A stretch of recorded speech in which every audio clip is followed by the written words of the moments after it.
Hello friends, स्वागत है आपका आपके अपने लीगल चैनल सोच पप्रहार में। मैं हूं एडवोकेट सनी शर्मा। दोस्तों, आज के इस वीडियो में हम बात करने वाले हैं मैट्रिमोनियल में, जहां पर पुलिस आपको बार बार बुलाती है। आप कहीं बाहर दूसरी जगह पर होते हैं और पुलिस आपको बार बार बुला करके परेशान कर रही होती है।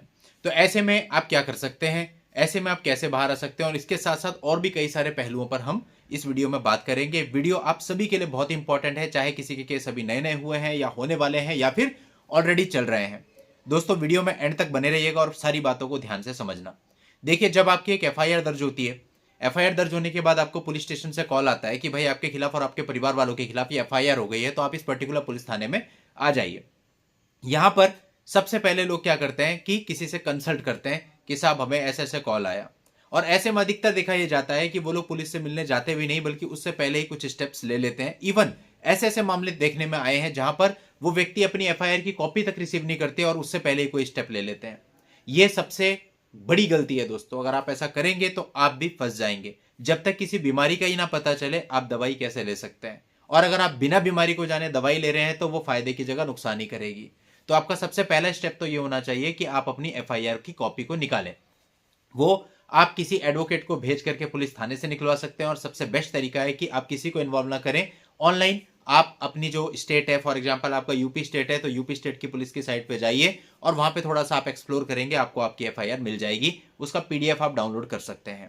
अब आप जिससे भी सलाह लेना चाहते हैं उसको सबसे पहले वो पीडीएफ दिखाइए, और उस पीडीएफ के अकॉर्डिंग आप तय कीजिए कि आपको नेक्स्ट स्टेप क्या लेना है। अब अधिकतर आजकल रूटीन क्या बना हुआ है, एफआईआर होती नहीं और बंदा कहता है सर मुझे बेल मिल जाएगी। अरे यार, कैसी बात कर रहे हो आप? आपकी अभी एफआईआर ही नहीं हुई, आपको पता ही नहीं आपके ऊपर कौन सा सेक्शन है, आपको पता ही नहीं लड़की की कहानी क्या है, आपको कुछ भी नहीं पता, और आप बेल की बातें कर रहे हो। पहले जब आपके पास एफआईआर आ जाएगी, आपको उसका कंटेंट पता चलेगा कि है क्या उसके अंदर एक्चुअल में, आपके ऊपर क्या आरोप है, आपके परिवार वालों के ऊपर क्या आरोप है, कितने सीरियस हैं, कितने जनरल हैं। उसके बाद ही आप डिसाइड कर सकते हो कि आपको इसमें करना क्या है। आपको इसमें एंटीसिपेटरी बेल की नीड है या नहीं है, आपको क्वेश्चन में जाने की जरूरत है या नहीं है, आपको पुलिस से डायरेक्टली जाके मिलना चाहिए या नहीं मिलना चाहिए, और कौन सा वो तरीका है जिससे आपको रिलीफ मिल जाएगा। तो दोस्तों, सबसे पहले बीमारी का पता चलाना है, यानी एफआईआर निकाल करके उसका पूरा कंटेंट पढ़ना है, उसको समझना है, उसको डिस्कस करना है। एक ओपिनियन, दो ओपिनियन, तीन ओपिनियन, जितनी आप लेना चाहते हो, जितनी आरएनडी करना चाहते हो, स्टेप लेने से पहले करो, पुलिस के पास जाने से पहले करो। एंड देन उसके बाद आपको जो भी तरीका बेस्ट लगता है उस तरीके से आप उसको डील करो। ये तो बात हो गई दोस्तों जहां पर आपकी एफआईआर होती है और आपको पुलिस में जाना होता है उससे पहले की। अब बात आती है कि आप पुलिस पे पास ऑलरेडी आ चुके हो, लेकिन जो पुलिस है वो आपको अननेसेसरी हैरेस कर रही है, परेशान कर रही है। कैसे? वो आपको हर दूसरे दिन के बाद बुला लेते हैं और आपको ये कहते हैं कि बुलाना तो हमारा राइट है, हम कितनी बार भी बुला सकते हैं, लेकिन एक्चुअल में वो अपने राइट का दुरुपयोग कर रहे होते हैं। वो आपको अननेसेसरी बुला रहे होते हैं, आपको परेशान करने के लिए, आपको हैरेस करने के लिए, या फिर वो दूसरी पार्टी के दबाव में या किसी प्रेशर के अंदर आकर के ऐसा कर रहे होते हैं। तो यदि ऐसा आपके साथ किया जा रहा है कि आपको बहुत ज्यादा प्रेशराइज किया जा रहा है, आप जाना बंद कर सकते हो। अगर आपकी एफआईआर जो है सिंपल है, अगर आपकी एफआईआर सिंपल है, मींस 498 है, 323, 504, 506, 3/4 डीपी एक्ट, ये सब लगा हुआ है, तो कोई जरूरत नहीं है। अगर आपको 41 ए का नोटिस रिसीव हो चुका है, आपने जाके अपने स्टेटमेंट दे दिए, उसके बाद भी पुलिस आपको परेशान कर रही है, आप सिंपल एक रिटर्न में एप्लीकेशन लिखो जिसमें आप सारी बात बताओ, किस किस तारीख को आप पुलिस के पास गए थे, कितनी तारीख को आपको 41 ए का नोटिस रिसीव हुआ, और कितनी तारीख को आपने वहां पे स्टेटमेंट दिए। आप सारी फॉर्मेलिटीज पूरी कर चुके हैं, उसके बावजूद भी आपका इन्वेस्टिगेशन ऑफिसर आपको परेशान कर रहा है, हैरेस कर रहा है, डरा रहा है, धमका रहा है, जो कुछ भी आपके साथ हो रहा है, और वो जो लेटर आप लिखो वो स्पीड पोस्ट के माध्यम से आप सारे बड़े अधिकारियों को भेज दीजिए। और यहां तक कि आप जितने भी पोर्टल आपको मिलते हैं, चाहे वो मुख्यमंत्री पोर्टल हो या कोई और, सब पे डाल दीजिए और उसमें बता दीजिए कि पुलिस वाला आपके साथ ऐसे कर रहा है। और इसके साथ साथ जितनी ईमेल आईडीज आपको इन अधिकारियों की मिलती हैं उस पर भी वो सारी चीजें डाल दीजिए। और या दोस्तों, इसके अलावा आप एक इन सब चीजों को लिखने के साथ साथ एक एप्लीकेशन और दे सकते हो जिसके अंदर आप ये बता सकते हो कि आप इन्वेस्टिगेशन से संतुष्ट नहीं है, आपका इन्वेस्टिगेशन ऑफिसर चेंज किया जाए। बहुत से मामलों में इन्वेस्टिगेशन ऑफिसर को भी चेंज कर दिया जाता है। तो कोई ज्यादा ऐसे इसमें परेशान होने वाली, घबराने वाली बात नहीं है। बहुत ही ज्यादा हो गया तो आप हाईकोर्ट में सीधा रिट पिटीशन भी लगा सकते हो। तो कहने का मतलब, आपके पास बहुत सारे अधिकार होते हैं जिनका आप उपयोग कर सकते हो। तो पुलिस जब तक कि मामले में कुछ ऐसी सीरियसनेस नहीं है, ना तो आपको अरेस्ट कर सकती है, ना आपको परेशान हैरेस कर सकती है। अब बात आती है कि ये सारी चीजें डील हो गई, और डील होने के बाद चार्जशीट फाइल हो गई।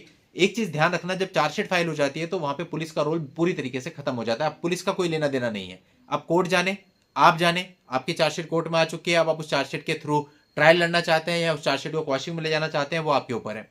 क्वॉशिंग में जाना है तो तुरंत जाएं, जैसे चार्जशीट आती है तुरंत आप क्वॉशिंग में चले जाएं। ऐसा नहीं है कि आप वेट करते रहें, नीचे वाली कोर्ट में प्रोसीजर आगे बढ़ गया, उसके बाद आप जाने की सोचेंगे तो कई बार हाई कोर्ट उसको एंटरटेन नहीं करता, स्पेशली जब आपके ऊपर चार्जेस फ्रेम हो जाते हैं, तो आपको उससे पहले पहले ही जाना है। तो ये तो बात आ गई पुलिस प्रोसीजर की। इसके अलावा दोस्तों कई बार आदमी ऐसे भी घबराता है कि उसके पास कोई सामान आ जाता है, डीवी एक्ट का सामान है, उसमें तमाम बातें लिखी हुई हैं, करोड़ों रुपया मांगा हुआ है, आप उसमें डर जाते हैं, घबरा जाते हैं, क्या करें कैसे करें। कुछ कोई दिक्कत नहीं है, आपके परिवार के 10 लोगों के नाम लिखे हैं, उनका कुछ नहीं होना, केवल आपके ऊपर ही बर्डन है, और जो रिलीफ लड़की को मिलता है वो केवल मॉनेटरी रिलीफ होता है, इसके अलावा उसे डीवी केस में कुछ मिलता है नहीं। तो यानी डीवी के लिस्ट में ना तो आपकी गिरफ्तारी होनी है, ना आपके ऊपर कुछ और होना है, लास्ट में जजमेंट यही आना है, इतना पैसा मंथली उसको दीजिए, बात खत्म। तो इसलिए इतनी सी बात से घबराने की जरूरत नहीं, टेंशन लेने की जरूरत नहीं, डिप्रेशन में आने की जरूरत नहीं। रिजल्ट मैंने आपको बता दिया, 5 साल मुकदमा चलाओ, 2 साल चलाओ, 3 साल चलाओ, 1 साल चलाओ, लास्ट में जजमेंट यही होगा जो बोल दिया। And apart from this exceptions are always here, यानी 2-4 केस ऐसे हो सकते हैं जिसमें कुछ और हो जाए, बट मैक्सिमम यही होगा। तो इसलिए डीवी केस से आपको किसी भी तरह से घबराने की जरूरत नहीं है। 125 सीआरपीसी में भी आपका कुछ बिगड़ता नहीं है, जस्ट एक अमाउंट ही आपके ऊपर लगता है अगर लड़की कुछ काम नहीं कर रही है, उसकी कोई अर्निंग नहीं है तो इससे अलावा उसमें भी आपके साथ कुछ होने वाला है नहीं। तो 125 सीआरपीसी में भी आपने अपना रिप्लाई फाइल कर दिया, रिप्लाई फाइल करने के बाद आपने एफिडेविट दे दिया, ठीक। अगर लड़की काम नहीं कर रही है और उसके पास ऐसी कोई प्रॉपर्टी नहीं है, कुछ नहीं है, तो मेरे हिसाब से ट्रायल लड़ने का भी कोई मतलब नहीं है। आपने अपना जो है डब्ल्यूएस दे दिया, आपने अपना एफिडेविट दे दिया, इंटरिम लगेगा, उसके बाद लड़की का क्रॉस किया, और चाहे उसके बाद जाओ ना जाओ, जजमेंट होने दो, जो भी होगा आपका जो भी मटेरियल है वो ऑन रिकॉर्ड आ ही चुका है, और जो भी होगा वो मॉनेटरी ऑर्डर ही होगा, वो तो आप जाओगे तब भी होना है, नहीं जाओगे तब भी होना है, क्यों टेंशन लेनी, क्यों 3-4-5 साल जो है कोर्ट में जाना। तो बहुत तरीके हैं दोस्तों, सोचने समझने की बात है। हाँ, लेकिन इस मामले में जैसे मैं बता रहा हूं, मान लेते हैं आपने अपना रिप्लाई फाइल नहीं किया, मान लेते हैं आपने अपना एफिडेविट ही नहीं दिया, तो दिक्कत हो जाएगी, क्योंकि आपकी चीजें रिकॉर्ड पे आएंगी नहीं, फिर कोर्ट एजम्पशन के बेस पे चलेगा, तो वहां इशू आ सकता है। तो इसलिए कम से कम जब तक लड़की का क्रॉस होता है तब तक तो आप बने रहो एटलीस्ट, और उसके बाद सीधा कोर्ट में एप्लीकेशन लगा दो कि मुझे अपनी तरफ से कोई विटनेस देना नहीं है, जो अगर कुछ डॉक्यूमेंट्स देने हैं, कुछ देना है, वो दे करके आर्ग्यूमेंट रिटर्न डाल दो, बात खत्म, जजमेंट हो जाएगा। दोस्तों ये सिंपल प्रोसीजर होता है किसी भी चीज को चलाने का। दैट्स व्हाई हमारे यहाँ पे क्या होता है, 125 सीआरपीसी के केस 1 साल भी नहीं चलते, क्योंकि हम ऐसे इसी पैटर्न को फॉलो करते हैं, धैट पैट खत्म, फालतू खींचना क्यों है। अब जहां पे मामला ऐसा है कि मेरिट्स ऐसी हैं कि हमें पता है कि मेंटेनेंस जीरो हो सकता है, वहां तो मैं पूरा ट्रायल चलाऊंगा एंड तक तरीके से। लेकिन जहां मुझे पता है कि लड़की कोई काम करती नहीं है, उसका कोई रिकॉर्ड है नहीं, मेरी सैलरी अच्छी खासी है, इतना मेंटेनेंस बंद नहीं है, अब मैं उसमें चाहे कितनी उठक बैठक करूं तो उतना मेंटेनेंस लगना ही है, तो मैं क्यों टाइम वेस्ट करूं, मैं तो जल्दी से जल्दी खत्म करा के खत्म करूंगा। उसमें ही आपका फायदा है, कम से कम आना जाना, हैरेसमेंट, दुनिया भर की तमाम चीजें आपकी बचती हैं, तो उसको बचाओ। यानी जितना आप खुद को मेंटली सुकून में रखेंगे उतना आप इन चीजों को आसानी से डील कर पाएंगे। उसका तरीका क्या है कि आपके ऊपर इन्होंने 3 केस दर्ज कराए, 498 डीवी और 125। अब मान लेते हैं इसमें से डीवी 125 डायवोर्स इस प्रकार के जो केसेज होते हैं ये आपने विद इन 2 ईयर्स खत्म कर दिए, उसके बाद आप घर में बैठ गए ना। 498 में आप जाओ ना जाओ, आपको पता ही है कितना लंबा चौड़ा ट्रायल होता है, कोई फर्क पड़ता नहीं है। अब जाके लड़की वालों को रियलाइज होता है कि यार हमने इतने सारे केसेस कर दिए थे, अब केस भी खत्म हो चुके हैं, पैसा बंधा हुआ है वो देता नहीं है, उसके लिए हमको एग्जीक्यूशन फाइल करना पड़ता है, then they will come to the table and वो सेटल करेंगे आपसे एक सही अमाउंट पे, एक रीजनेबल अमाउंट पे, और बात ऐसी होगी जो कि न्यायोचित हो। तो कहने का मतलब ये बहुत हद तक आपकी लड़ने की स्ट्रेटेजी पर डिपेंड करता है कि आप किस तरह से केसेस को लड़ रहे हैं। गलती वहां हो जाती है जब हम अपने केसेस को बहुत लंबा लंबा चलाते हैं, हम परिस्थितियों को नहीं समझते। कई बार मेरे साथ भी ऐसे होता है, मैं किससे बात करता हूं, कोई कहता है, हम उसको कोई एडवाइस देते हैं, वो कहते हैं सर आपने उस पर्टिकुलर वीडियो में तो ऐसा कहा था।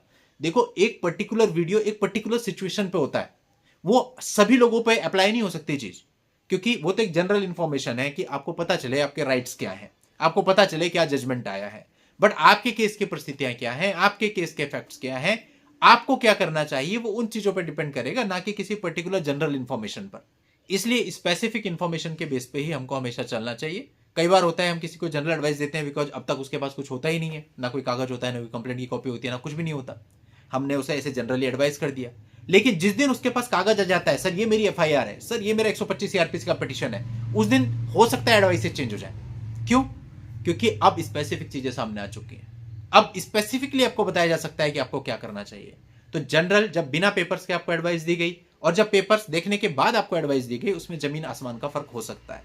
पेपर देखने से पहले की जो एडवाइस होती है वो केवल अपने आप को मेंटली प्रिपेयर करने के लिए बहुत जरूरी होती है, लेकिन उसको आप पत्थर की लकीर ना मान लें, वो बाद में सिचुएशंस के अकॉर्डिंग चेंज भी हो सकती है। तो दोस्तों, वीडियो का उद्देश्य यही है कि आप पूरे तरीके से क्लियर रहिए और बिल्कुल स्ट्रेस फ्री होकर के अपने केसेस को लड़िए। चलिए दोस्तों, आज के इस वीडियो में इतना ही। नेक्स्ट वीडियो में नई जानकारी के साथ मैं आपसे फिर मिलता हूं, तब तक के लिए goodbye and thank you for watching, take care.